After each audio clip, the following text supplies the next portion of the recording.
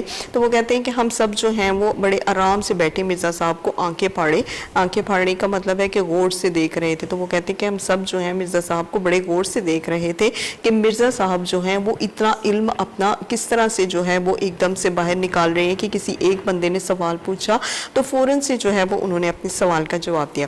پطرس نے مرزا صاحب کے جلال کو ختم کرنے کے لیے فوراً چائے کا سامان رکھوانا شروع کر دیا.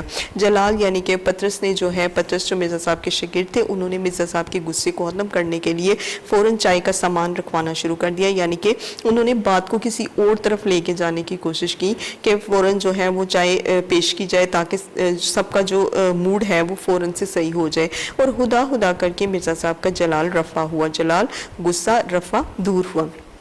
تو کہتے ہیں کہ اللہ اللہ کر کے مرزا صاحب کا جو غصہ تھا وہ ختم ہوا.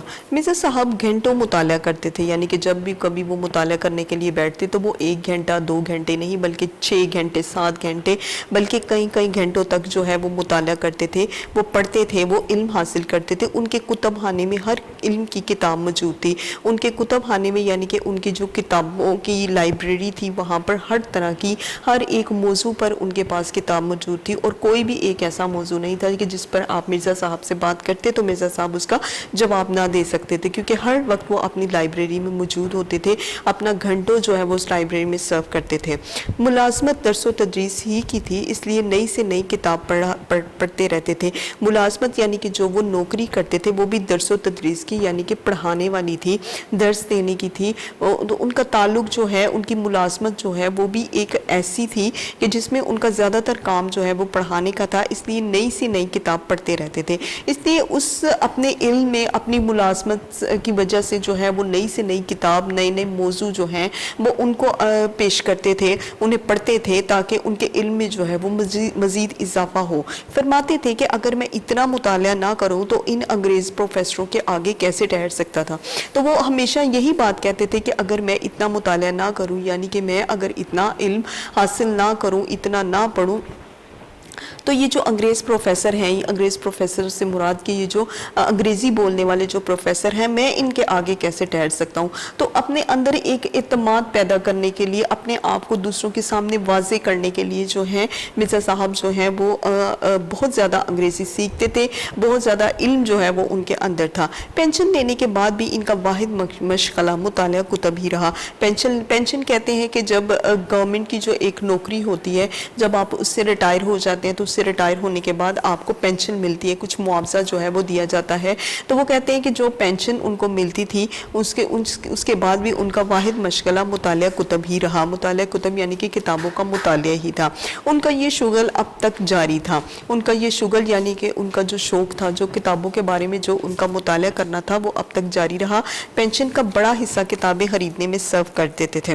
تو بہت بڑا حصہ جو ان کی پینشن کا تھا, جو انہیں گورنمنٹ کی طرف سے آتی تھی, وہ بھی کتابیں خریدنے میں صرف کر دیتے تھے, یعنی کہ اس پہ اسے خرچ کرتے تھے. مرزا صاحب کی زندگی بڑی سیدھی سادی تھی, یعنی کہ بڑی آرام سے وہ زندگی گزارتے تھے. ان کی زندگی میں کوئی شوخیوں پن نہیں تھا. وہ بڑے سیدھے سادے مزاج کے آدمی تھے. کرو فریا یا ٹھاٹ باٹ سے کبھی نہیں رہے. کروفر یعنی کہ بڑا انہوں نے دکھلاوا نہیں کیا کبھی. کوئی ٹھاٹ باٹ یعنی کہ شان و شوکت, تو کروفر یعنی کہ شان و شوکت میں بھی آتا ہے, ٹھاٹ باٹ بھی شان و شوکت میں آتا ہے. تو وہ کبھی انہوں نے شان و شوکت سے رہنا جو ہے وہ کبھی گوارا نہیں کیا. وہ بڑی سادی سے زندگی گزارتے تھے. گھر کی سواری ہم نے ان کے پاس کبھی نہیں دیکھی. گھر کی سواری یعنی کہ جس میں کہہ لیں کہ اس دور میں بگی وغیرہ ہوتی تھی, یا کہہ لیں کوئی گاڑی وغیرہ ہوتی تھی, یا کوئی ایسی سواری جو کہ بڑی گھر میں بڑی مہنگی جو تھی وہ رکھی جاتی تھی. تو وہ کہتے تھے ہم نے ان کے پاس ایسی کوئی سواری نہیں دیکھی تھی. میدے کے مریض تھے, یعنی کہ میدے کا جو ہے وہ انہیں مسئلہ تھا, سٹمک جس کو کہتے ہیں. تو وہ کہتے ہیں کہ وہ اس کے مریض تھے. پیدل زیادہ چلتے تھے, تو اپنی اس بیماری کی وجہ سے جو ہے وہ اپنی صحت کا بھی خاصا خیال رکھتے تھے. زیادہ تر وہ پیدل چلتے تھے, یعنی کہ وہ کسی سواری پر بیٹھ کر جانا پسند نہیں کرتے تھے. بہت زیادہ وقت جو ہے وہ اپنا پیدل ہی صرف کرنا انہیں پسند تھا. صبح ٹہلنے ضرور جاتے تھے. ٹہلنے سے مراد ہے کہ صبح جب وہ اٹھتے تو وہ ضرور واک کرنے کے لیے باہر جاتے تھے, ٹہلنے کے لیے کسی پاس کے باغیچے میں جاتے تھے. رات کو جلدی سو جاتے تھے, اور ہمیشہ جو ہے وہ رات کو جلدی سویا کرتے تھے. کھیل تماشے, سینما, تھیٹر کچھ نہیں دیکھتے تھے. کھیل تماشے یعنی کہ کھیلوں سے یا فضول قسم کے جو شوق تھے, جو فضول قسم کے تماشے تھے, ان سے انہیں کسی طرح کا بھی کوئی لگاؤ نہیں تھا. اور سینما یعنی کہ موویز وغیرہ دیکھنا, تھیٹر کے ڈراموں دیکھنا, یہ سارا کچھ جو ہے وہ نہیں دیکھتے تھے. انہیں ان چیزوں کا بالکل کوئی شوق نہیں تھا. خدا کے فضل سے گھر کا آرام انہیں میسر تھا. تو گھر کا آرام سے مراد یہ ہے کہ گھر کا جو سکون تھا وہ انہیں کافی زیادہ میسر تھا. یعنی کہ ان کے گھر میں نہ تو رزق کی کمی تھی اور نہ ہی کوئی پیسے کی کمی تھی. اور اس کے علاوہ ان کی جو گھر والے تھے وہ بھی کافی اچھے تھے, اس نے اخلاق کے مالک تھے. تو وہ کہتے ہیں کہ انہیں گھر کا جو سکون تھا وہ انہیں میسر تھا, میسر حاصل ہونا. ان کی بیگم بھی ادبی ذوق رکھتی تھی. ان کی بیگم بھی ادبی ذوق یعنی کہ ادب سے ان کی بیگم کو بہت زیادہ شوق تھا, اور وہ بھی ادبی ذوق رکھتی تھی. 2-1 ناول ان کے بھی شائع ہو چکے تھے. ان کی بیگم جو ہیں ان کے 1-2 ناول جو ہیں وہ شائع ہو چکے تھے, پبلش ہو چکے تھے. ان کی اولاد جو ہے وہ بہت سعادت مند تھی, یعنی کہ بڑا حکم ماننے والی تھی, بڑی سعادت مند تھی. بیوی جو ہے وہ ان کی بڑی سلیقہ شعار تھی, یعنی کہ بہت اچھے سلیقے کی مالک تھی. پینشن اتنی کہ بڑھاپے میں کسی کی محتاجی نہیں, اور پینشن جو ہے وہ مرزا محمد سعید کی اتنی تھی کہ وہ کسی کے محتاج نہیں تھے. یعنی کہ ان کی جو گزر بسر تھی وہ گھر میں بہت اچھے سے ہو جاتی تھی. کھانا, سادہ لباس, سادہ رہن سہن, سادہ, پھر احتیاج ہو تو کس بات کی. تو وہ کہتے ہیں کہ ان کا جو کھانا تھا وہ بھی بہت سادہ تھا, یعنی کہ وہ بہت مزے کے چٹپٹے یا پھر بہت مہنگے کھانے نہیں کھاتے تھے.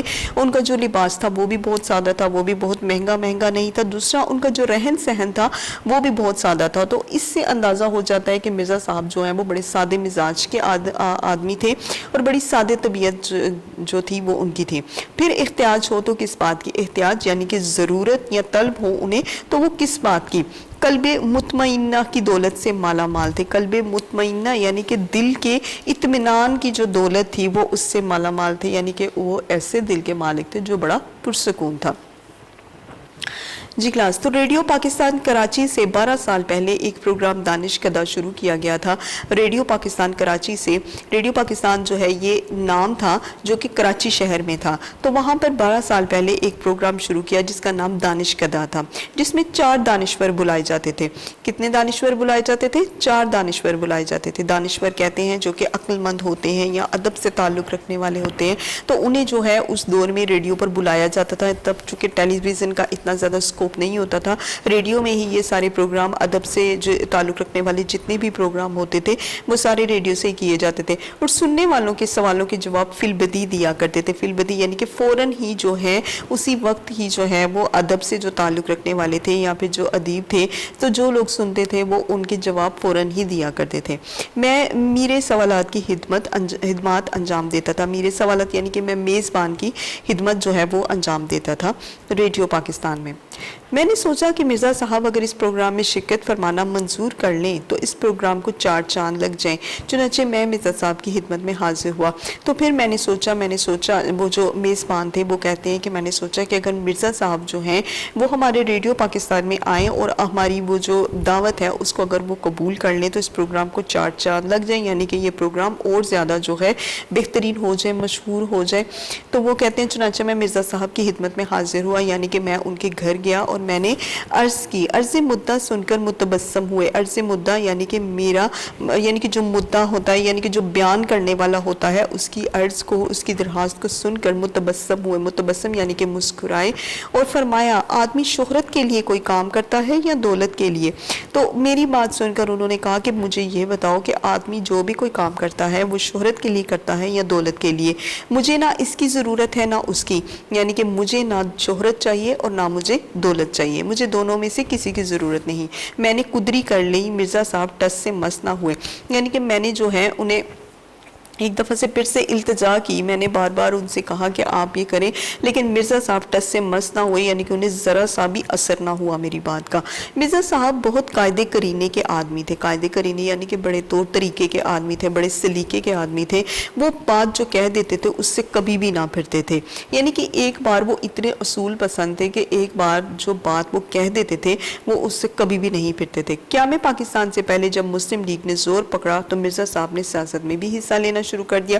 قیام پاکستان سے پہلے یعنی کہ پاکستان کے قیام سے پہلے مسلم لیگ کی پارٹی تھی، جب اس نے زور پکڑا تو مرزا صاحب نے بھی سیاست میں حصہ لینا شروع کر دیا، یعنی کہ انہیں جو ہے وہ سیاست پسند آئی اور وہ چاہتے تھے کہ وہ سیاست میں حصہ لیتے اور صوبائی مسلم لیگ کے صدر منتخب ہوئے۔ جی کلاس تو اب صفحہ نمبر 17 کی طرف آتے ہیں۔ صوبائی مسلم لیگ کے صدر منتخب ہوئے تو صوبائی مسلم لیگ جو تھے ان کے صدر جو ہیں وہ منتخب ہو گئے، ان کا انتخاب کیا گیا ایک صدر کی حیثیت سے، اور مسلم لیگ کونسل کے ممبر بھی چنے گئے۔ اور مسلم لیگ کونسل اس کے علاوہ صدر بننے کے بعد انہیں مسلم لیگ کونسل جو ہے وہ اس کا ممبر بھی بنایا گیا۔ کراچی یونیورسٹی قائم ہوئی تو اس کے مشیر مقرر ہوئے۔ اس کے بعد جب کراچی یونیورسٹی قائم ہوئی، کراچی یونیورسٹی یہ نام ہے یونیورسٹی کا، جب وہ قائم ہوئی تو وہ اس کے مشیر یعنی کہ مشورہ دینے والے جو ہیں وہ مقرر کیے گئے کراچی یونیورسٹی میں۔ اور جب پاکستانی ادیبوں کا گلڈ 1959 میں بنایا گیا تو مرزا صاحب ہی نے اس کے پہلے اجلاس کی صدارت فرمائی۔ اس کے علاوہ جب پاکستانی ادیبوں کا گلڈ 1959 میں 1959 میں جو ہے وہ پاکستانی ادیبوں کا گلڈ بنایا گیا تو اس میں مرزا صاحب نے اجلاس کی صدارت فرمائی، یعنی کہ اس جلسے میں جو صدارت کے صدر کے طور پر تھے وہ بھی مرزا صاحب ہی تھے۔ مرزا صاحب بظاہر علیل نہیں معلوم ہوتے تھے۔ مرزا صاحب جو ہیں وہ بظاہر علیل یعنی کہ اگر انہیں دیکھیں تو وہ ظاہری طور پر جو ہے وہ بیمار نہیں معلوم ہوتے تھے، وہ بڑے تندرست لگتے تھے۔ اکھرا ڈیل، اجلا رنگ، کشادہ پیشانی، اکھرا ڈیل یعنی کہ ان کی جو ڈیل ڈول تھی وہ بڑی صحیح تھی، اجلا رنگ یعنی کہ بڑا صاف ستھرا سا ان کا رنگ تھا، کشادہ پیشانی یعنی کہ بڑی کھلی پیشانی کے وہ مالک تھے، بڑی یعنی کہ بڑی پیشانی کے مالک تھے، گھنی بووں کے مالک تھے وہ۔ اس کے علاوہ جو ہے وہ ان گھنی بووں کے ساؤں میں جو ہے بڑی بڑی روشن آنکھیں، گھنی بووں کے ساؤں میں یعنی کہ گھنی بھویں جو تھی اس کے سائے میں ان کی جو آنکھیں تھیں وہ بڑی روشن تھی، بڑی یعنی کہ چمکدار آنکھیں تھیں۔ رخساروں کی ہڈیاں ابری ہوئی، رخساروں کی ہڈیاں یعنی کہ جو رخسار ہیں، جو گال ہیں، اس کی جو ہڈیاں تھیں وہ ان کی ابری ہوئی تھی۔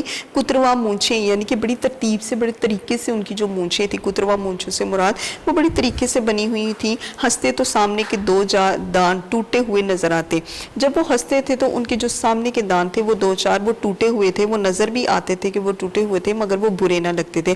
تو یہ جو ہے وہ ان کی جو جسمانی حالت تھی وہ یہ تھی، ان کی جو چہرے کی حالت تھی وہ یہ بھی تھی، لیکن وہ کہتے ہیں کہ ان 2-4 دانتوں کے ٹوٹے ہوئے ہونے کے باوجود بھی وہ جو ہے وہ برے نہیں لگتے تھے. داڑھی ان کی منڈی ہوئی تھی, یعنی کہ وہ لمبی داڑھی کے مالک نہیں تھے, ان کی منڈی ہوئی داڑھی تھی. دھان پان سے آدمی تھے, یعنی کہ دکھنے میں وہ جو ہے وہ ایک مکمل قسم کے آدمی نظر آتے تھے.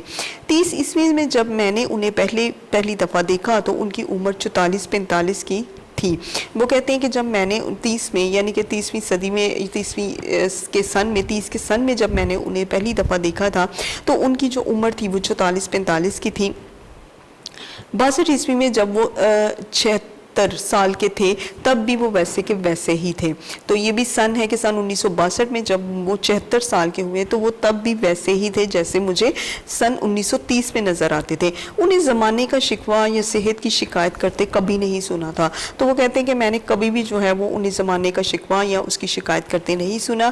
ہنس ہنس کر باتیں کرتے رہتے تھے, یعنی کہ وہ جب بھی کسی سے ملے بڑی خوش اخلاقی سے بڑے ہنس کر جو ہے وہ باتیں کرتے تھے. سنا ہے کہ دلی کے جن 2-4 نوجوانوں نے سب سے پہلے سوٹ پہننا شروع کیا ان میں سب سے نفیس سوٹ مرزا صاحب کا ہی ہوتا تھا. تو وہ کہتے ہیں کہ دلی کے جن 2-4 نوجوانوں نے, یعنی کہ دلی میں کچھ چند ایک جو نوجوان تھے انہوں نے جب سوٹ پہننا, سوٹ کسے کہتے ہیں, سوٹ پینٹ کوٹ کو کہتے ہیں. تو وہ کہتے ہیں کہ جب ان دنوں میں کسی نے سوٹ پہننا شروع کیا تھا, وہ پینٹ کوٹ کا استعمال کرنا شروع کیا, تو ان میں سب سے زیادہ نفیس کہتے ہیں عمدہ کو. تو وہ کہتے ہیں بڑا عمدہ سوٹ جو ہے وہ مرزا صاحب کا ہوتا تھا. مگر میں نے پچھلے 32 سال میں انہیں ہمیشہ شیروانی ہی پہنے دیکھا. تو وہ کہتے ہیں وہ سوٹ تو میں نے تو یہ سنا ہوا ہے کہ جو سوٹ پہنتے تھے وہ بڑا نفیس تھا, بڑا عمدہ تھا, لیکن وہ کہتے ہیں کہ میں نے پچھلے 32 سال سے, یعنی کہ 32 سالوں سے میں انہیں دیکھتا آ رہا ہوں, اور ان 32 سالوں میں نے انہیں صرف شیروانی پہنے ہوئے دیکھا ہے, میں نے انہیں کبھی بھی سوٹ میں نہیں دیکھا. انگریزی ان کا اوڑھنا بچھانا مگر روب گھانٹنے کے لیے کبھی انگریزی میں بات نہیں کرتے تھے. انگریزی ان کا اوڑھنا بچھونا, یعنی کہ انگریزی پر انہیں پورا زیادہ عبور تھا. اب اوڑھنا بچھونا یعنی کہ انہیں بہت زیادہ عبور تھا. اگر وہ چاہتے تو وہ بہت زیادہ انگریزی سب کے سامنے بول سکتے تھے, لیکن کہتے ہیں کہ کبھی پر روب گھانٹنے یعنی کہ کسی پر روب جھاڑنے کے لیے وہ کبھی بھی انگریزی میں بات نہیں کرتے تھے, بلکہ ان کی گفتگو بھی انگریزی کے الفاظ بالکل نہیں آنے پاتے تھے. انگریزی پر انہیں پورا عبور تو حاصل تھا, لیکن کبھی بھی وہ اپنی گفتگو میں انگریزی کے الفاظ نہیں آنے دیتے تھے. اس کی وجہ یہ تھی کہ وہ بہت زیادہ انگریزی کا استعمال نہیں کرتے تھے تاکہ کسی کے اوپر وہ روب نہ ڈالیں یا پھر کسی کی دل آزاری نہ ہو میری انگریزی کی وجہ سے. تو اس وجہ سے وہ زیادہ تر اردو کا استعمال کرتے تھے. 40 سال کی عمر کے بعد ہی ان کے دونوں ہاتھوں میں رشا آ گیا تھا. رشا یہ ایک بیماری ہوتی ہے کلاس, جس میں جو ہے وہ مسلسل آپ کے 24 گھنٹے ہاتھ کانپتے رہتے ہیں. تو یہ کانپنے کی ایک بیماری ہوتی ہے جس کو رشا کہتے ہیں. تو وہ کہتے ہیں 40 سال کی عمر کے بعد ان کے دونوں ہاتھوں میں رشا آ گیا. اس سے لکھنے میں انہیں زحمت ہوتی تھی. زحمت یعنی کہ انہیں تکلیف ہوتی تھی, وہ زیادہ لکھ نہیں سکتے تھے. خوش اخلاق اور خوش مزاج آدمی تھے. خوش اخلاق یعنی کہ ان کا اخلاق جو تھا وہ بڑا اچھا تھا. خوش مزاج, اور وہ اپنی مزاج اپنی طبیعت کے لحاظ سے بھی وہ بہت اچھے تھے, مگر زیادہ دوست بنانے کے قائل نہیں تھے. قائل یعنی کہ بہت زیادہ دوست بنانے پر وہ آمادہ نہیں ہوتے تھے. آپ بھلے اور اپنا گھر بھلا, یعنی کہ انہیں خود اپنے آپ سے یا اپنے گھر سے تعلق واسطہ ہوتا تھا, اپنے خاندان سے اپنی فیملی سے واسطہ ہوتا تھا. وہ زیادہ دوستی کے قائل نہیں ہوتے تھے. موت برحق ہے, یعنی کہ موت جو ہے وہ حق ہے اور ایک نہ ایک دن آنی ہے. مرنا سب کو ہے مگر مرنے میں فرق ہوتا ہے. وہ کہتے ہیں مرنا تو ایک دن ہر انسان کو ہے, لیکن لوگوں کے مرنے میں بھی فرق ہوتا ہے. مرزا صاحب نے خاصی عمر پائی, خاصی یعنی کہ بہت زیادہ عمر پائی, مگر ان کی وفات کا صدمہ اس لیے زیادہ ہے کہ ایسے قابل, ایسے شریف اور ایسے وزادار لوگ زمانے میں اب نہیں پیدا کرے گا. وہ کہتے ہیں کہ ہمیں ان کی وفات کا بہت زیادہ دکھ تو ہے, لیکن اس کے ساتھ یہ دکھ ہے کہ اس طرح کے قابل, ایسے شریف اور وزادار یعنی کہ رکھ رکھاؤ والے جو دنیا رکھنے والے لوگ ہیں, زمانہ ایسے لوگ بار بار پیدا نہیں کرتا. افسوس کہ پروفیسر مرزا محمد سعید اب وہاں ہیں جہاں ہماری نیک آرزویں رہتی ہیں, یعنی کہ جہاں پر ہم لوگوں کی نیک خواہشات ہوتی ہیں. مرزا صاحب جو ہیں وہ وہاں چلے گئے. ایسی جامع العلوم ہستی سے محروم ہونے کا جتنا بھی غم ہو کم ہے. جامع العلوم یعنی کہ ایسی ہستی کہتے ہیں کہ کسی کی جو زندگی ہوتی ہے یا کسی کے ہونے کو کہتے ہیں. تو وہ کہتے ہیں اس ہستی کو جامع العلوم یعنی کہ جو علم سے بڑی پڑی تھی, جس کے وجود کو ہم ایک جامعہ کہہ سکتے ہیں پورے کا پورا, اس سے محروم ہونے کا یعنی کہ اس سے چھوڑ جانے کا جتنا بھی غم ہو وہ اتنا ہی کم ہے. اب کہاں لوگ اس طبیعت کے, تو اس پر انہوں نے یہ جو مصرع ہے یہ بھی واضح کر دیا کہ اب اس طرح کی طبیعت کے, اس طرح کے مزاج کے اتنے قابل لوگ جو ہیں وہ اب نہیں ہیں. تو کلاس مرزا محمد سعید کی جو پڑھائی تھی وہ ہم آپ کو کروا چکے ہیں, اور یہ آپ کو بتاؤں کہ یہ شاہد احمد دلوی کی گنجینہ گوہر جو ہے یہ وہاں سے لی گئی ہے. تو اب ہم آتے ہیں اس کے خلاصے کی طرف. جی اب خلاصہ اس کا پڑھتے ہیں. خلاصے میں کیا ہے کہ صبح اخباروں میں جب میں نے یہ خبر پڑھی تو وہ کہتے ہیں کہ جب میں نے اخبار میں یہ خبر پڑھی کہ مرزا محمد سعید کا صوم ہے، یعنی کہ انہیں وفات پائے ہوئے آج تیسرا دن ہے، تو مجھے بہت زیادہ دکھ ہوا اس بات کا. اور مجھے یہ بھی نہیں پتا چلا کہ ان کی جو موت کی وجہ تھی وہ کیا تھی، ان کی جو بیماری تھی وہ کس بیماری سے جو ہے وہ چلتے آ رہے تھے. نہ تو ہمیں ان کی بیماری کا پتہ چلا اور نہ ہمیں ان کی موت کا پتہ چلا. بالکل خاموش زندگی تھی جو انہوں نے گزاری، یعنی کہ ان کی زندگی میں کوئی ہنگامہ، کوئی شور نہیں تھا، کوئی رونا دھونا نہیں تھا، کوئی گلے شکوے نہیں تھے. وہ اس طرح کے ادیب اور شاعر تھے کہ وہ کسی قسم کے گلے شکووں میں نہیں پڑتے تھے. تو وہ کہتے ہیں بڑی خاموش زندگی جو ہے وہ انہوں نے گزاری اور ان کی موت بھی بڑی خاموش تھی. تو اچانک سے ہی وہ اس دنیا سے چلے گئے تو ہمیں تو پتہ نہیں چلا. حد یہ ہے کہ وہ پرسوں رحلت فرما گئے اور ہمیں جو ہے وہ پتہ ہی نہیں چلا. ان کے سینکڑوں قدردان جو ہیں وہ انہیں ان کی موت کا سن کر بہت زیادہ افسوس اور دکھ ہوا. افسوس اس بات کا ہے کہ اتنا صاحب کمال، یعنی کہ اتنا بڑا ادیب اور اپنے فن میں کمال رکھنے والا جو ہے، جب وہ اس دنیا سے چلا جاتا ہے تو اس کی موت کی خبر سن کر جو ہے ایک دم سے ہم لوگ جو ہیں وہ صدمے میں آ جاتے ہیں. اور یہ کوئی معمولی خبر نہیں کہ ایک بڑا ادیب، ایک قابل ادیب جو ہے وہ اس دنیا سے چلا گیا. زندہ قوموں کا یہ شعار نہیں ہوتا. زندہ قومیں یعنی کہ ایسی قومیں کہ جن کے دل زندہ ہوتے ہیں، وہ ان کا یہ طور طریقہ نہیں ہوتا کہ وہ اپنے اہل کمال سے غافل ہو جائے. یعنی کہ جو کمال رکھنے والے جو لوگ ہوتے ہیں، جنہیں اپنے فن میں ماہر ہوتے ہیں، وہ انہیں چھوڑ دیں. اس طرح کی اگر وہ غفلت کرتے بھی ہیں تو ہم اس غفلت کو صرف مجرمانہ غفلت ہی کہیں گے. اب وہ کہتے ہیں کہ عالم کی موت جو ہے وہ عالم کی موت ہے. یعنی کہ اگر میں کہتا ہوں کہ ایک علم رکھنے والا انسان جب اس دنیا سے چلا جاتا ہے تو اس کا مطلب ہے کہ وہ اس کی موت نہیں ہوئی بلکہ پورے جہان کی موت ہو گئی ہے. ابھی ہم کو اس بات کا اندازہ نہیں کہ مرزا صاحب کے رخصت ہو جانے سے ہمارا کتنا نقصان ہوا ہے. اس بات کا ہمیں اندازہ نہیں ہے کہ وہ اس دنیا سے چلے گئے ہیں اور ہمارا کتنا نقصان ہوا ہے. اس کا اندازہ ہمیں بعد میں ہوگا جب ان کی غیر موجودگی جو ہے وہ ہمیں یاد دلائے گی ان کی. تو آہستہ آہستہ جو ہے وہ ان کی جدائی، ان کو چھوڑے جانے کا جو غم ہے ہمارا وہ بڑھتا چلا جائے گا. مرزا صاحب بہت ہی خاموش کام کرنے والوں میں سے تھے. یعنی کہ وہ اس طرح کے نہیں تھے کہ اگر وہ کوئی بہتر کام کرتے یا بہت اچھا کارنامہ سر انجام دیتے تو وہ اس کا شور کرتے. تو وہ کہتے ہیں وہ بڑا خاموش کام کرنے والے تھے. ان میں شوخی اور ظرافت بالکل بھی نہیں تھی. اور اتنے خاموش کے زمانہ جو ہے وہ ان کے علمی و ادبی کارناموں سے آگاہ بھی نہیں تھا. وہ اس قدر خاموش تھے، یعنی کہ اتنا چپ رہ کر وہ اپنا کام کرتے تھے کہ جب تک ہم ان کی کسی کارنامے کو، ان کی کسی کتاب کو ہم لوگ پبلش نہیں کرتے تھے، کبھی بھی زمانہ جو ہے وہ ان سے آگاہ نہ ہوتا. دراصل خود مرزا صاحب شہرت سے گھبراتے تھے اور وہ پبلک کے سامنے کبھی بھی نہیں آنا چاہتے تھے. وہ کسی قسم کی کوئی فرمائش نہیں کرتے تھے اور انہیں اپنے کام کے صلے کی بھی کوئی پرواہ نہیں کرتے تھے. وہ صرف اگر کام کرتے تھے تو اپنے شوق کے لیے اور اپنی تسکین کے لیے. یعنی کہ انہیں اس بات کا شوق ہوتا تھا کہ وہ اپنے شوق کی خاطر جو ہے یہ کام کرتے تھے اس لیے کہ انہیں کام کرنا ہوتا تھا. وہ مطلب کام کو صرف ایک کام کی حیثیت سے کرتے تھے کہ میں کام کروں اور بس میرا جو گزر بسر ہے وہ چلتی رہے، جبکہ انہیں شہرت سے یا دولت سے کسی طرح کا کوئی لگاؤ نہیں تھا. ستائش کی تمنا نہیں تھی. فرمائشی کام انہوں نے ساری عمر نہیں کیے. کبھی بھی انہوں نے جو ہے وہ لوگوں کی فرمائش پر کام نہیں کیے. انہیں چڑ تھی. اب سے 55 سال پہلے سر عبد القادر کے رسالہ موزن میں جو مضامین انہوں نے لکھے تھے وہ انہوں نے شیخ صاحب کی فرمائش پر نہیں بلکہ خود ان کا جب جی چاہا تو انہوں نے لکھے. تو کہتے ہیں یہاں پر کہ جو سر عبد القادر تھے ان کی فرمائش پر بھی انہوں نے مضامین لکھنا گوارا نہیں کیا تھا بلکہ جب ان کی مرضی ہوئی تو انہوں نے تب لکھا. جی اب آگے آتے ہیں خلاصے کے صفحہ نمبر 14 کی طرف. مرزا صاحب کسی کو خوش کرنے کے لیے نہیں لکھتے تھے. یعنی کہ کبھی بھی جو ہے وہ دوسروں کو خوش کرنے کے لیے نہیں لکھتے تھے. انہیں دوسروں سے کوئی لگاؤ نہیں ہوتا تھا. وہ اپنی مرضی سے لکھتے تھے اور کبھی بھی پیسے کے لیے نہیں لکھتے تھے. پیسے کی تو انہوں نے کبھی پرواہ نہیں کی بلکہ پیسوں سے انہیں چڑ ہوتی تھی. یعنی کہ جب بھی کبھی کوئی انہیں یہ کہا کرتا تھا کہ آپ ہم سے اتنا پیسے لیں، اتنا معاوضہ لیں، تو وہ اس بات کو جو ہے وہ بڑا برا مناتے تھے، بڑا غصہ کرتے تھے. لاہور کے بہت سے پبلشرز جو ہیں وہ بڑی بڑی رقمیں دے کر ان سے کتابیں لکھوانا چاہتے تھے لیکن مرزا صاحب جو ہیں انہوں نے ایک بھی لفظ انہیں لکھ کر نہیں دیا اور نہ انہیں یہ گوارا تھا. جب انہوں نے اپنا پہلا ناول یاسمین لکھا تو انہوں نے اپنا وہ ناول اپنے ایک شاگرد کو بنا کسی معاوضے کے دیا. اس کے بعد کچھ عرصے کے بعد انہوں نے اپنا دوسرا ناول ہاب ہستی بھی لکھا اور اس ناول کو بھی انہوں نے بغیر کچھ لیے دیے یوں ہی چھپوا دیا.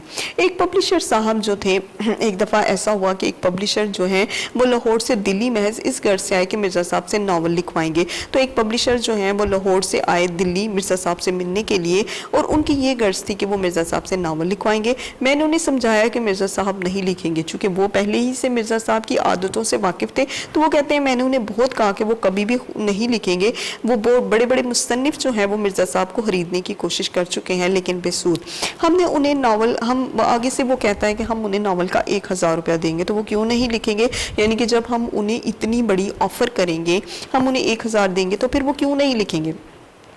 یہ وہ زمانہ تھا کہ 200-250 روپے میں اچھا حسن ناول پبلشر کو مل جاتا تھا، تو وہ کہتے ہیں کہ یہ وہ زمانہ ہوتا تھا کہ جو پبلشر ہوتا تھا اسے 200-250 روپے میں بھی ناول مل جاتا تھا، یعنی کہ جو لکھنے والا تھا وہ 200-250 روپے میں بھی اپنا ناول دے دیا کرتے تھے۔ چنانچہ مجھے اپنے ساتھ لے کر مرزا صاحب کی خدمت میں حاضر ہوئے، میں نے تعارف کروایا کہ مرزا صاحب یہ فلاں فلاں ہے آدمی ہیں اور یہ چاہتے ہیں کہ یہ آپ سے ناول لکھیں اور یہ ناول لکھنے کی فرمائش کر رہے ہیں۔ تو ایک دم ہی سے جو وہ پبلشر صاحب تھے انہوں نے فوراً مرزا صاحب سے کہا کہ میں آپ سے چاہتا ہوں کہ آپ مجھے ناول لکھ کے دیں۔ مرزا صاحب چونکہ بڑے ٹھنڈے مزاج کے آدمی تھے، مرزا صاحب فوراً بولے بڑے آرام سے، بڑے سکون سے، آپ مجھے اس ناول کے کتنے دیں گے؟ 5000 یا 10000؟ مجھے یہ منظور نہیں کہ جو کام میں کر رہا ہوں میں اسے چھوڑ کر آپ کے لیے ناول لکھوں۔ تو وہ کہتے ہیں آپ مجھے چاہے اس کے 10000 دیں چاہے 5000 دیں، مجھے ہرگز قبول نہیں کہ میں اپنا کام جو کر رہا ہوں میں اسے چھوڑ کر آپ کو ناول لکھ کر دوں۔ 5-10 ہزار کی بات سن کر تو پبلشر ایک دم سے جو ہے وہ سناٹے میں آ گیا، ایک دم سے جو ہے جب اس نے 5-10 ہزار کی بات سنی تو ایک دم سناٹے سے آ گیا، اسے ایک دھچکا سا لگا، تو پھر وہ بولا مرزا صاحب ٹھیک ہے میں آپ سے رخصت چاہتا ہوں، یعنی کہ 5-10 ہزار کی بات سن کر وہ فوراً ہی اٹھ کر چلا گیا۔ اس زمانے میں مرزا صاحب اپنی ایک مارکت الکارہ کتاب لکھ رہے تھے، مذہب اور باطنیت، اور کہتے ہیں کہ مرزا صاحب یہ جو کتاب لکھ رہے تھے جو کہ ان کے دوست پروفیسر تاجور نجیب آبادی جو ہیں وہ ان سے لے گئے اور پھر انہوں نے لاہور میں اسے پبلش کیا، شائع کیا، تو وہ کہتے ہیں یہ مرزا صاحب کا اتنا بڑا علمی کارنامہ ہے کہ اگر اردو کی 100 کتابیں، یعنی کہ آج تک ادب پر جتنی کتابیں لکھی گئیں، اگر ان پر 100 کتابیں بہت عمدہ قسم کی نکالی جائیں، چھانٹی جائیں یا انہیں رکھا جائے تو ان میں مرزا صاحب کی مذہب اور باطنیت جو ہے وہ ضرور شامل ہوگی۔ مرزا صاحب جو ہیں وہ دلی کے بڑے شریف خاندان کے چشم و چراغ تھے، یعنی کہ دلی کے بڑے شریف خاندان سے ان کا تعلق تھا، اور ان کا تراہا بیرم خان جو ہے یہ ایک جگہ ہے، ان سے آگے جو ہے وہ ان کا ایک گھر تھا جو کہ ان کا ایک آبائی گھر تھا، اور یاد رہے کلاس کے سر سید احمد خان کا مکان بھی اسی گلی میں تھا، اسی نکڑ میں بھی تھا۔ اس کے بعد اس طرح سر سید سے جو ہے وہ مرزا صاحب کی عزیزداری بھی ہو گئی تھی، یعنی کہ ان سے ان کے بڑے اچھے تعلقات پیدا ہو گئے۔ اس طرح منشی ذکاء اللہ جو ہے وہ بھی ایک ادیب ہے، ان سے بھی ان کی بڑی اچھی جو ہے وہ قرابت داری ہو گئی۔ 50-60 سال پہلے دلی کے مسلمان شرفا میں انگریزی تعلیم کو اچھی نظر سے نہیں دیکھا جاتا تھا، یعنی کہ جب پاکستان نہیں بنا تھا، ہندوستان اور پاکستان اکٹھا تھا جسے ہم برصغیر کہتے ہیں، تو کہتے ہیں کہ پاکستان جب نہیں بنا تھا تو آج سے 50-60 سال پہلے جو ہے مرزا 60 سال پہلے جو ہے انگریزی زبان کو بہت اچھا نہیں سمجھا جاتا تھا، انگریزی زبان جو ہے وہ مسلمانوں کے لیے بڑی بری سمجھی جاتی تھی، تو وہ سید احمد خان کا یہ ایک بہت بڑا کارنامہ تھا کہ انہوں نے جو ہے وہ انگریزی زبان کو بہت زیادہ آگے لانے کی کوشش کی تاکہ مسلمان جو ہے وہ آگے بڑھیں۔ تو سر سید نے مسلمانوں کے غلط نظریے کو جو ہے ختم کر دیا کہ وہ انگریزی کو برا نہ سمجھے، بلکہ انہوں نے اصلاح کی اور مسلمانوں کو آگے لانے کی کوشش کی۔ اس زمانے میں جو ہے وہ دلی میں 2 نوجوان تھے جو کہ اعلیٰ تعلیم حاصل کر کے علمی حلقوں میں جو ہے انہوں نے بڑی شہرت حاصل کی تھی، تو وہ کہتے ہیں کہ جو ایسے 2 نوجوان تھے جنہوں نے کہ بڑی شہرت حاصل کی، بڑی انگریزی زبان میں بڑی آگے نکلنے کی کوشش کی، ان 2 نوجوانوں میں تھے پروفیسر مشتاق احمد زاہدی اور دوسرے تھے پروفیسر مرزا محمد سعید، جن کے عنوان پر ہم ابھی پڑھ رہے ہیں۔ تو مرزا صاحب جو ہیں وہ اس صدی کے آغاز میں لاہور کے گورنمنٹ کالج میں انہوں نے تعلیم حاصل کی، اور آپ کو ایک اور بھی بات بتا دوں کہ علامہ اقبال جو تھے وہ ان کے استاد بھی رہ چکے ہیں، اور ان سے ان کے تعلقات جو ہیں وہ آخری دم تک بڑے مخلصانہ رہے تھے۔ انگریزی ادب میں ایم اے کی سند جو ہے وہ مرزا صاحب نے حاصل کی، اور 1906-1907 میں جو ہے انہوں نے علی گڑھ میں بھی پڑھایا۔ اس کے بعد گورنمنٹ کالج لاہور میں وہ انگریزی کے پروفیسر ہو گئے۔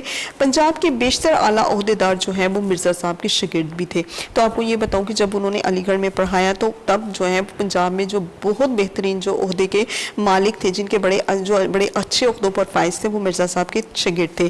پطرس اور تاج نے جو ہے مرزا صاحب سے اکتساب علم حاصل کیا۔ تو کلاس یہ بھی آپ کو بتا دوں کہ جو 2 ادیب تھے جن میں پطرس تھے اور تاج تھے، انہوں نے بھی مرزا صاحب سے علم حاصل کیا تھا۔ بعد میں پطرس جو ہیں وہ خود بھی انگریزی کے پروفیسر ہو گئے، مگر اپنی غیر معمولی قابلیت و ذہانت جو ہے وہ اس کو جو ہے وہ مرزا صاحب کے سامنے بہت کم سمجھتے تھے۔ وہ کہتے ہیں کہ میں نے بارہا پطرس کو مرزا صاحب کی خدمت میں حاضر ہوتے ہوئے دیکھا۔ وہ میں نے زندگی میں، ان کا کہنا ہے کہ میں نے زندگی میں کبھی بھی کسی کو اتنا ادب و احترام کسی کا کرتے نہیں دیکھا جتنا پطرس جو ہے وہ مرزا محمد سعید کا کرتے تھے، یہاں تک کہ میں نے پطرس کو وائسرائے ہند کا احترام کرتے بھی نہیں دیکھا۔ پطرس کے سلسلے میں ایک دلچسپ واقعات یاد آ گئے ہیں کہ پطرس جو ہے وہ آل انڈیا ریڈیو کے ڈائریکٹر جنرل ہو گئے۔ جب وہ ڈائریکٹر جنرل ہو گئے تو ان کی جو رسم و راہ تھی، یعنی کہ ان کی جو تعلقات تھے، ان میں کوئی فرق نہ آیا۔ مرزا صاحب جو ہیں وہ انہوں نے مرزا صاحب کو تیار کیا کہ آپ ریڈیو سے جو ہے وہ اپنی 1-2 تقریریں نشر کیا کریں، اور اس کے لیے جو ہے انہوں نے مرزا صاحب سے کانٹریکٹ بھی سائن کروائے۔ آہستہ آہستہ جو ہے وہ مرزا صاحب نے تقریریں کرنا شروع کر دی، لیکن ایک وقت ایسا ہوا کہ مرزا صاحب نے وہ کانٹریکٹ واپس لینے شروع کر دیے۔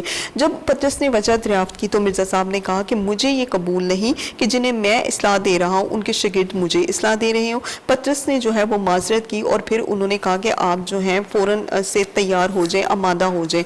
اگلے دن جو ہے وہ دفتر میں ایک پوری قیامت آ گئی، پورا سٹاف جو ہے وہ جمع ہو گیا اور براڈ کاسٹنگ کے حسن اخلاق پر ایک طویل لیکچر دیا گیا۔ جی، مرزا صاحب نے فرمایا کہ مجھے یہ ہرگز منظور نہیں کہ جن کو میں اصلاح دیتا ہوں ان کے شاگرد جو ہیں وہ مجھے اصلاح دیں۔ پطرس نے معذرت کی، مگر مرزا صاحب آئندہ نشر کے لیے کبھی بھی تیار نہیں ہوئے۔ اگلے دن جو ہے وہ دفتر میں ایک قیامت آ گئی، یعنی کہ پطرس نے جو ہے وہ پوری سٹاف کو جمع کیا اور براڈ کاسٹنگ کے حسن اخلاق پر ایک لیکچر دیا، یعنی کہ براڈ کاسٹنگ کے کیا طور طریقے ہوتے ہیں اور کیسے جو ہے وہ اپنے اخلاق کو بہتر کریں گے۔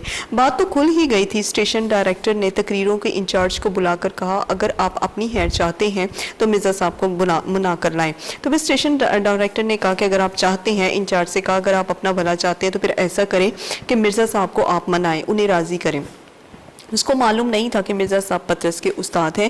جو انچارج تھا اسے یہ بالکل بھی معلوم نہیں تھا کہ مرزا صاحب جو ہیں وہ پطرس کے استاد تھے، اور پطرس جو تھے وہ چونکہ ڈائریکٹر بھی تھے، ان کا بھی ایک عہدہ تھا، لہٰذا جب انہیں یہ پتہ چلا کہ پطرس کے وہ استاد ہیں تو وہ ان سے معافی مانگنے کے لیے جو ہے لے گئے۔ انہوں نے کیا کیا تھا انچارج نے کہ انہوں نے مرزا صاحب کے لکھی ہوئے جو مسودے تھے اس میں سے جو ہے وہ 1-2 فقرے نکال دی۔ ان فقروں کا نکالنا تھا کہ اس کا نوکری سے نکالے جانے کا پیش خیمہ بن گیا، یعنی کہ ان فکروں کا نکالنا ان کی نوکری سے نکل جانے کی وجہ بن گیا تھا۔ بھاگا مرزا صاحب کی خدمت میں، ان سے معافی مانگی، ہاتھ جوڑے، لیکن مرزا صاحب تھے کہ وہ ماننے کے لیے ہرگز تیار نہیں تھے۔ تو حضرت میری نوکری گئی۔ جب وہ نہ مانے تو پھر انہوں نے کہا کہ آپ یہ سمجھے کہ میری نوکری چلی جائے گی اور میرے جو بال بچے ہیں وہ بھوکے مر جائیں گے، اور اگر آپ مجھے معاف کر دیں گے تو میرے بچے جو ہیں وہ آپ کو دعائیں دیں گے۔ مرزا صاحب کے کان کھڑے ہوئے، یعنی کہ ایک دم سے جب انہوں نے یہ سنا کہ میری وجہ سے اس کی نوکری چلی جائے گی یا اس کے بال بچے بھوکے مریں گے، تو وہ فوراً انہوں نے کہا کہ میں یہ نہیں چاہتا کہ میری وجہ سے تم اور تمہارے بچے بھوکے مریں۔ تو پھر انہوں نے کہا اگر آپ ایسا نہیں چاہتے تو پھر میرے کانٹریکٹ پر سائن کر دیجئے۔ مرزا صاحب نے جو ہے وہ فوراً دستخط کر دیے۔ دلی میں جو ہے وہ جنگ کا ایک زمانہ تھا، تو کہتے ہیں کہ جنگ کے زمانے میں حسن اتفاق سے دلی میں لاہور کے بیشتر ادیب اور شاعر جو ہے وہ ریڈیو میں یا سرکاری محکموں میں جمع ہوتے تھے، یعنی کہ وہاں پر وہ جو ہے اپنے ادب کے بارے میں بات کرتے تھے، یا پھر بہت کچھ جو ہے وہ شاعری کا یا ادب کا جو ہے وہ نشر کروایا جاتا تھا۔ پطرس کی تحریک پر ایک محدود ادبی حلقہ قائم کیا گیا۔ پطرس نے جو ہے وہ ریڈیو میں ایک اس طرح سے کام کرنا شروع کر دیا کہ کچھ ادبی حلقہ یعنی کہ ادب کے جو لوگ تھے انہیں جمع کیا اور ادب کے متعلق ریڈیو میں نشر کرنا شروع کر دیا، جس میں وہ چند ایک لوگ تھے، جس میں ڈاکٹر تصیر، فیض احمد فیض، حامد علی خان، حمید احمد خان، چراغ حسن حسرت، محمود نظامی، غلام عباس انصار، ناصری وغیرہ شریک تھے۔ ہر مہینے اس کا جلسہ ہوتا، کبھی پطرس کے گھر پر اور کبھی ڈاکٹر تصیر کے گھر پر۔ تو ہر مہینے جو ہے وہ اس پر ایک جلسہ کیا جاتا تھا، اور وہ جلسہ جو ہے وہ کبھی پطرس کے گھر پر ہوتا تھا، کبھی ڈاکٹر تصیر کے گھر پر ہوتا تھا۔ اس میں ایک مقالہ کسی ادبی موضوع پر پڑھا جاتا اور پھر اس پر گفتگو ہوتی۔ تو وہ کہتے ہیں کہ اس پر بھی جو ہے وہ ایک مقالہ پڑھا جاتا تھا اور پھر اس میں جو ہے وہ اس مقالے پر جو ہے وہ گفتگو ہوتی، یعنی کہ بحث وغیرہ جو ہے وہ کی جاتی تھی۔ ایک جلسے میں محمود نظامی نے مقالہ پڑھا، تو ایسا ہوا کہ جلسے میں جو ہے وہ کچھ افراد شریک تھے، اور اس جلسے میں جو ہے وہ محمود نظامی نے ایک مقالہ پڑھا، اس میں مرزا صاحب بھی تشریف لائے تھے۔ تو اس جلسے میں جو ہے وہ مرزا محمد سعید بھی تشریف لائے۔ ڈاکٹر تصیر نے گفتگو کا آغاز کیا، تو ڈاکٹر تصیر نے جو ہے وہ گفتگو شروع کی۔ پطرس خاموش رہے۔ مرزا صاحب سے درخواست کی گئی کہ آپ کچھ فرمائیں۔ جب ڈاکٹر تصیر نے گفتگو شروع کی تو پطرس، چونکہ وہ مرزا صاحب کے شاگرد تھے، وہ تو خاموش تھے، انہوں نے کہا کہ آپ جو ہے وہ کچھ جو ہے وہ فرمائیں۔ مرزا صاحب نے بحث مباحثے کو بہت ناپسند کرتے تھے, وہ بحث نہیں کرتے تھے, اس لیے انہوں نے جو ہے وہ بڑی احتیاط سے جو ہے وہ اپنی رائے دی, اپنا مشورہ دیا. انہوں نے کیا کہا, انہوں نے کہا کہ نہیں یہ بات تو نہیں, مگر خیر ایسا بھی ہوتا ہے. یعنی کہ انہوں نے انکار بھی کیا اور اقرار بھی کیا. پطرس کو شوخی سوجی, تو پطرس چونکہ ان کے شاگرد تھے, وہ خود تو کچھ نہیں کہہ سکتے تھے, لیکن انہیں ایک شرارت سوجی, اور اس شرارت میں انہوں نے فیض احمد فیض کو اشارہ کیا.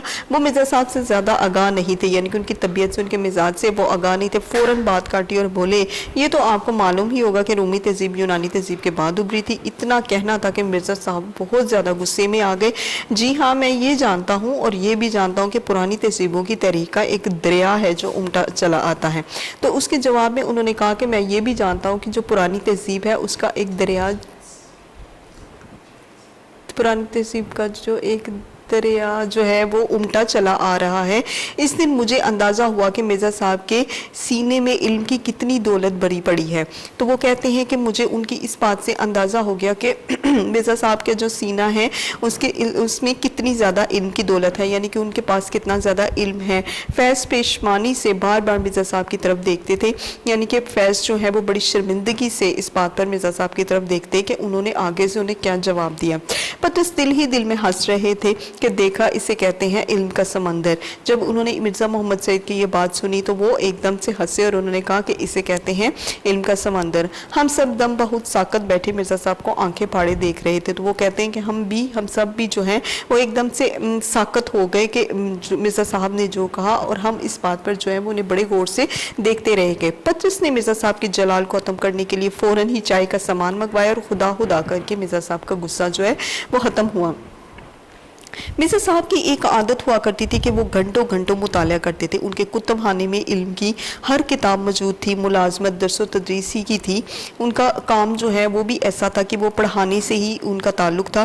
ان کی ملازمت بھی پڑھانے کی تھی, اس لیے وہ نئی نئی کتابیں پڑھتے تھے. فرماتے تھے کہ اگر میں اتنا مطالعہ نہ کروں تو ان انگریز پروفیسروں کے آگے کیسے ٹھہر سکتا ہوں. اور جب ان سے پوچھا جاتا تھا کہ آپ کیوں اتنا مطالعہ کرتے ہیں, تو وہ کہتے ہیں کہ اگر میں اتنا مطالعہ نہ کروں تو یہ جو انگریز پروفیسر ہیں ان کے آگے میں کیسے ٹھہروں. یعنی کہ ان سے نپٹنے کے لیے مجھے جو ہے بہت زیادہ مطالعہ کرنا پڑتا ہے. پینشن لینے کے بعد بھی ان کا بہت زیادہ مشغلہ جو ہے وہ کتابوں کا ہی رہا. وہ کتابیں پڑھتے تھے. ان کی لائبریری تھی, بہت بڑی لائبریری تھی, جہاں پر وہ بہت زیادہ کتب کا مطالعہ کیا کرتے تھے, اور پینشن کا زیادہ حصہ جو ہے وہ کتابیں خریدنے میں صرف کرتے تھے. مرزا صاحب کی زندگی جو ہے وہ بڑی سیدھی سادی تھی. کوئی شان و شوکت جو ہے وہ اپنی زندگی میں اس کو آنے نہیں دیتے تھے. اس کے علاوہ گھر کی سواری جو تھی وہ ان کے پاس کبھی نہیں دیکھی تھی. گھر کی سواری یعنی کہ ان کے پاس کوئی بھی گاڑی وغیرہ یا پھر اس طرح کی کوئی مہنگی سواری نہیں ہوتی تھی. دوسرا یہ کہ وہ معدے کے مریض تھے. ان کے بارے میں اتنا کہا جاتا ہے کہ جہاں تک ہمیں علم تھا کہ وہ جو ہے وہ معدے کے مریض تھے, اس لیے وہ زیادہ پیدل چلتے تھے. صبح کے وقت وہ ٹہلتے تھے, رات کو وہ جلدی سوتے تھے, اور کھیل تماشے, سینما, تھیٹر, ان چیزوں سے انہیں کوئی دلچسپی نہیں ہوتی تھی. دوسرا یہ کہ ان کے اوپر خدا کا بڑا فضل و کرم تھا, یعنی کہ گھر کا آرام و سکون جو ہے وہ انہیں میسر تھا. ان کی بیگم بھی ادبی ذوق رکھتی تھی. ایک دو ناول جو ہیں وہ شائع کر چکے تھے. ان کی جو بیگم تھی وہ بھی ایک دو ناول اپنے شائع کر چکی تھی. ان کی اولاد بہت زیادہ سعادت مند تھی. ان کی بیوی جو ہے وہ بڑی سلیقہ شعار تھی, یعنی کہ بڑے طور طریقے کی مالکہ تھی, خاتون تھی. پینشن اتنی تھی کہ انہیں بڑھاپے میں کسی کی محتاجی کی ضرورت نہیں تھی. ان کا کھانا جو ہے وہ بہت سادہ تھا. ان کا لباس بہت سادہ, ان کا رہن سہن, انہیں کسی بھی چیز کی ضرورت نہیں. غرض یہ کہ وہ دل کے اطمینان سے جو ہے وہ مالا مال تھے, یعنی کہ ان کا دل بڑا مطمئن تھا ہر طرح کی باتوں سے. انہیں کوئی دنیاوی جو ہے پریشانی نہیں تھی. ریڈیو پاکستان کراچی سے 12 سال پہلے ایک پروگرام جو ہے وہ دانش کدہ شروع کیا گیا. یہ پروگرام کا نام ہے. اس میں 4 دانشور جو ہیں وہ بلائے جاتے تھے اور سننے والوں کے سوالوں کے جواب فی البدیہہ دیا کرتے تھے. یعنی کہ جو سننے والے ہوتے تھے وہ ان سے جو بھی ادیبوں سے سوال کیا کرتے تھے فوراً ہی ان کے سوالوں کے جواب دیا کرتے تھے. اور میں جو ہے وہاں پر میرے سوالات کی خدمت, یعنی کہ میں وہاں پر میزبان کی خدمت انجام دے رہا تھا. میں نے سوچا کہ مرزا صاحب اگر اس پروگرام میں شرکت فرمائے تو پروگرام کو 4 چاند لگ جائے. چنانچہ میں نے جو ہے وہ مرزا صاحب کی خدمت میں حاضر ہوا اور میں نے ان سے درخواست کی کہ آپ جو ہیں وہ میرے پروگرام میں شامل ہوں۔ جب انہوں نے میری یہ درخواست سنی تو وہ مسکرائے اور انہوں نے کہا کہ آدمی کام کس کے لیے کرتا ہے، شہرت کے لیے کرتا ہے یا دولت کے لیے؟ اگر وہ شہرت کے لیے کرتا ہے تو مجھے اس کی بھی ضرورت نہیں، اور اگر وہ دولت کے لیے کرتا ہے تو مجھے اس کی بھی ضرورت نہیں۔ میں نے قدری کر لی، مرزا صاحب ٹس سے مس نہ ہوئے، یعنی کہ میں نے ان سے ایک دفعہ پھر کہا کہ آپ جو ہے وہ آئیں، لیکن ان پر میری بات کا ذرا بھی اثر نہ ہوا۔ مرزا صاحب جو ہے وہ بڑے کرینے کے مالک تھے، یعنی کہ بڑے اصول پسند تھے، بڑے طور طریقے کے مالک تھے، جو کہہ دیتے وہ اس سے کبھی بھی نہیں پھرتے تھے۔ جو بات وہ اپنے منہ سے ایک دفعہ نکال دیتے یا جس چیز سے وہ انکار یا اقرار کرتے وہ اس سے کبھی بھی مکرتے نہیں تھے۔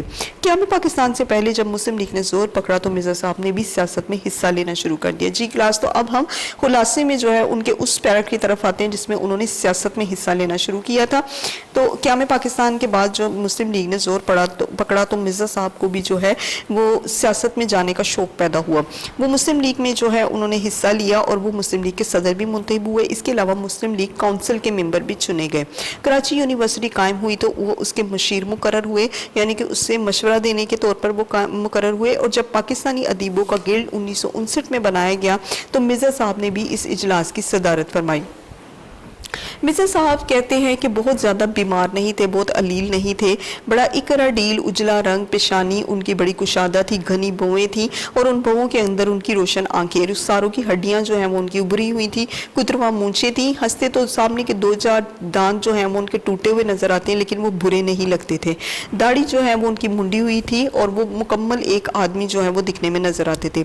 وہ کہتے ہیں کہ جب میں نے 1930 میں انہیں دیکھا تو ان کی عمر تقریباً 44-45 سال کی تھی، جب میں نے انہیں 1962 میں دیکھا تو وہ 76 سال کے تھے، تب بھی وہ ویسے کے ویسے ہی تھے جیسے وہ 1930 میں نظر آتے تھے۔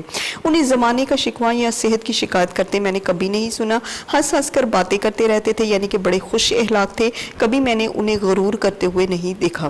سنا ہے کہ جب دلی کے 2-4 نوجوانوں نے سوٹ پہنا تو ان میں جو مرزا صاحب تھے ان کا سوٹ جو ہے وہ سب سے زیادہ نفیس تھا، لیکن وہ کہتے ہیں کہ میں نے پچھلے 32 سالوں سے انہیں کبھی بھی سوٹ میں نہیں دیکھا، میں نے انہیں ہمیشہ شیروانی میں ہی دیکھا ہے۔ انگریزی ان کا اوڑھنا بچھوڑنا، مگر روب گھانٹنے کے لیے انہوں نے کبھی بھی انگریزی میں بات نہیں کی، یعنی کہ انگریزی ان کا اوڑھنا بچھونا تھی، انہیں بہت زیادہ انگریزی آتی تھی، اگر وہ چاہتے تو وہ بہت بول بھی سکتے تھے، لیکن وہ کہتے ہیں میں نے ان میں یہ ایک عادت اچھی دیکھی کہ انہیں کبھی روب جھاڑنے کے لیے انگریزی میں بات کرتے نہیں دیکھا، بلکہ ان کی گفتگو میں انگریزی کے الفاظ بالکل نہیں ہوتے تھے۔ 40 سال کی عمر جب ان کی ہوئی تو ان کے ہاتھوں میں رشا آ گیا۔ رشا ایک بیماری ہے جس سے کہ مسلسل جو ہے وہ انسان کامتا رہتا ہے، تو وہ کہتے ہیں ان کے ہاتھوں میں رشا آ گیا، اس لیے لکھنے میں انہیں کبھی جو ہے وہ تکلیف ہوا کرتی تھی۔ خوش اخلاق اور خوش مزاج آدمی تھے، مگر زیادہ دوست بنانے کے قائل نہیں تھے۔ وہ خوش اخلاق تو تھے، ان کا مزاج بھی بہت اچھا تھا، لیکن وہ زیادہ دوستی کے قائل نہیں تھے۔ آپ بھلے اور اپنا گھر بنا، یعنی کہ انہیں اپنے گھر سے اور اپنے آپ سے تعلق تھا۔ کہتے ہیں کہ موت جو ہے وہ برحق ہے اور ایک نہ ایک دن سب کو مر ہی جانا ہے، لیکن ایسا ہے کہ مرزا صاحب جو ہیں انہوں نے خاصی عمر پائی، یعنی کہ زندگی کا ایک خاصا وقت جو ہے وہ انہوں نے گزارا، لیکن مجھے ان کی وفات سے جو ہے وہ بہت زیادہ صدمہ ہوا، کیونکہ ایسے قابل، شریف اور رکھ رکھاؤ رکھنے والے جو لوگ ہیں وہ بہت کم جو ہیں وہ اس دنیا میں ہمیں ملیں گے۔ افسوس کہ پروفیسر مرزا محمد سعید جو ہیں وہ اب وہاں ہیں جہاں ہماری نیک آرزویں ہوتی ہیں، یعنی کہ ہماری نیک خواہشیں جہاں پر ہوتی ہیں وہاں پر ہمیں جو ہے وہ پروفیسر صاحب ملتے ہیں۔ ایسی جامع العلوم ہستی سے محروم ہونے کا جتنا بھی غم ہو کم ہے۔ اب کہاں لوگ اس طبیعت کے، یعنی کہ ایسی جامع العلوم، ایسی ہستی جو کہ پورے کا پورا علم کا ایک جامعہ تھی، اس سے محروم ہونے کا غم مجھے آج بھی ہے۔ تو کلاس مرزا محمد سعید کی پڑھائی، اس کے الفاظ مانی اور اس کا خلاصہ جو ہے وہ آپ کو کروا چکے ہیں۔ امید ہے کہ آپ خاص طور پر اس کے جو الفاظ مانی ہیں اسے یاد بھی کریں گے، اسے پڑھیں گے اور جو ہے اس کو سمجھیں گی بھی۔ تو اب ہم آتے ہیں اس کے سوالوں کی طرف۔ جی کلاس، تو مرزا محمد سعید کی پڑھائی، اس کے خلاصہ اور الفاظ مانی سمجھانے کے بعد اب ہم آتے ہیں اس کی مشق کی طرف، اور مشق میں ہم کریں گے مجھ سے سوالات کے جوابات۔ تو مجھ سے سوالات کے جوابات میں سوال نمبر 1 ہے کہ مرزا محمد سعید کس لیے لکھتے تھے؟ جی کلاس، مرزا محمد سعید کس لیے لکھتے تھے؟ مرزا محمد سعید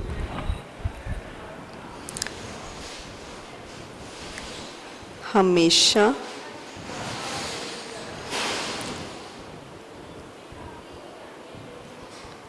ذاتی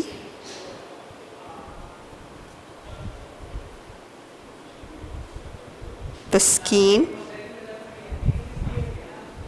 کے لیے لکھتے تھے۔ مرزا محمد سعید ہمیشہ ذاتی تسکین کے لیے لکھتے تھے۔ کام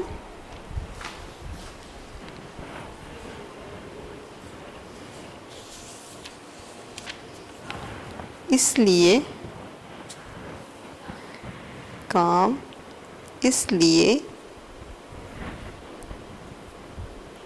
کرتے تھے کہ انہیں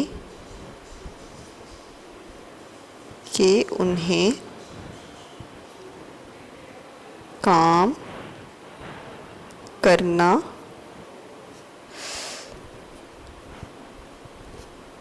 ہوتا تھا۔ مرزا محمد سعید ہمیشہ ذاتی تسکین کے لیے لکھتے تھے، کام اس لیے کرتے تھے کہ انہیں کام کرنا ہوتا تھا۔ اپنے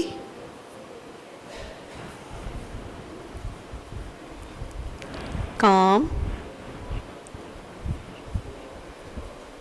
کے بدلے میں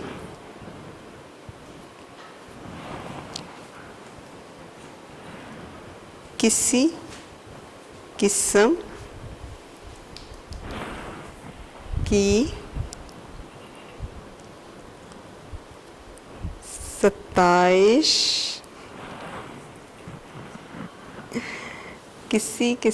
ستائش یا صلے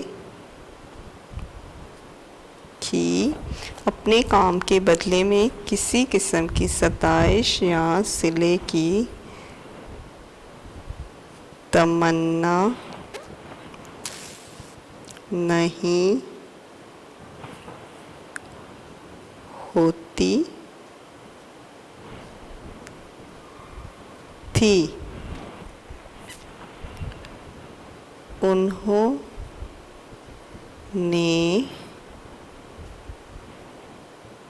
انہوں نے ساری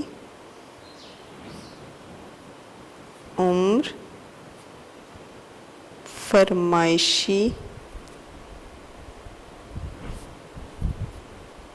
کام نہیں کیے۔ جی کلاس، مرزا محمد سعید کس لیے لکھتے تھے؟ مرزا محمد سعید ہمیشہ ذاتی تسکین کے لیے لکھتے تھے۔ ذاتی تسکین یعنی کہ اپنی ذاتی سکون کے لیے وہ لکھتے تھے۔ کام اس لیے کرتے تھے کہ انہیں کام کرنا ہوتا تھا۔ کام وہ صرف اس لیے کرتے تھے کہ وہ صرف کام سے انہیں لگاؤ تھا کہ میں جو ہے وہ صرف کام کروں، میں اور میرا کام، اس کے علاوہ تیسری کوئی چیز نہیں تھی جو ان کی زندگی میں شامل تھی۔ اپنے کام کے بدلے میں کسی قسم کی ستائش یعنی کہ کسی قسم کی جو فرمائش تھی یا کسی قسم کی جو خواہش تھی وہ اسے نہیں شامل کرتے تھے، یا پھر وہ صلے کی تمنا نہیں ہوتی تھی، یعنی کہ وہ اپنے کام کے بدلے میں کسی قسم کا صلے کی آرزو بھی نہیں کرتے تھے۔ انہوں نے ساری عمر جو ہے فرمائشی کام نہیں کیے۔ اب ہم آتے ہیں سوال نمبر 2 کی طرف۔ جی، لاہور کے پبلشروں کے ساتھ مرزا صاحب کا رویہ کیسا تھا؟ اچھا، لاہور کے پبلشروں کے ساتھ، جی تو لاہور کے جی کلاس لاہور کے پبلشروں کے ساتھ مرزا صاحب کا